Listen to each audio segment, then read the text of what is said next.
Now, your 6 Sports Report.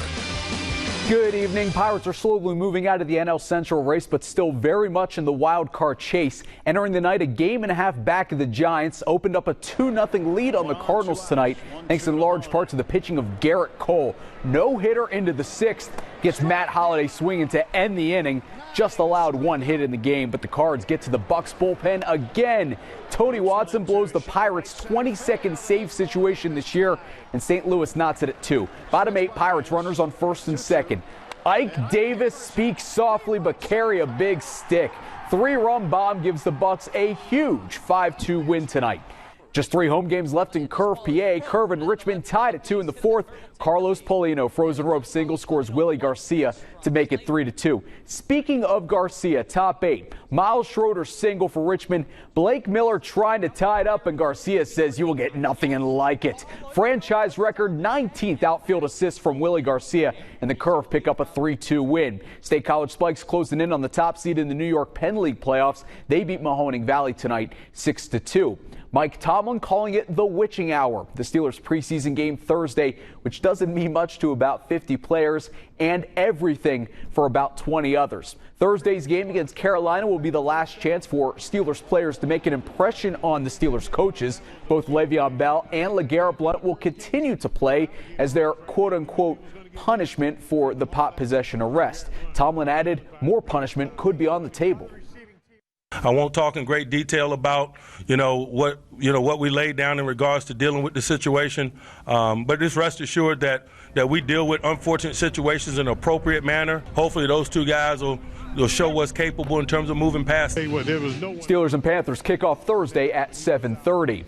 Just moments ago, video from the Harrisburg airport, the Penn State football team getting to their plane for Ireland. Now it's time to talk football, and Ashley Chase has the Nittany Lions game plan for UCF in the Window World Penn State report. This isn't the Central Florida team that Blake Bortles led to victory on the field here at Beaver Stadium last year. A new man at the helm at QB for the Knights. Redshirt freshman Pete DeNovo hasn't completed a pass for UCF, but he'll be the starter leading a veteran group of wide receivers that Penn State will have to defend in Dublin. They're going to try to do some things to help him out, quick throws, screens, things like that to get the ball out of his hand. Obviously, if they can establish the run, that's going to help a young quarterback as well. We are prepared for everything that they may throw at us, whether it's maybe the passing game, running game. We got to expect screens, getting the ball to them, the easiest way possible, especially with a younger quarterback. I think also, that 4-2-5 scheme can help us a lot just because they're going to have faster guys on the field.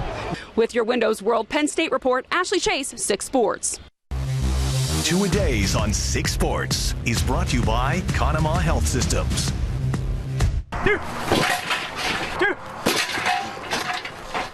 6 Sports 2-a-days continues in District 9, where one of the area's best ground games expects to return. But Brookville lost much of its O-line and 1,800-yard man Zach Vroman.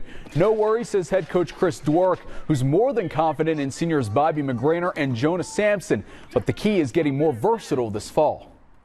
And then when we played good teams that could stop our run game, we weren't good enough to be balanced. So that's the focus this year, is to be balanced. Between the 7-on-7s and stuff, we've been throwing a lot, and pretty much the same receivers. I think only 2 or 3 graduated last year, so it's good for our quarterback to work with the same guys for a couple years in a row now. Effort on 3. 1, 2, 3. Brandon Overdorf getting purchase line going. The Red Dragons expected to be an up-and-coming team in the Heritage. After 3 wins in just 4 seasons, purchase line went 5-5 last year, returning 7 starters on each side of the ball, including 4 offensive linemen. Running behind them and eventually in front is Grant Sicer, who ran for over 1,500 yards last year. It's really hard to build it until you start winning games on the football field.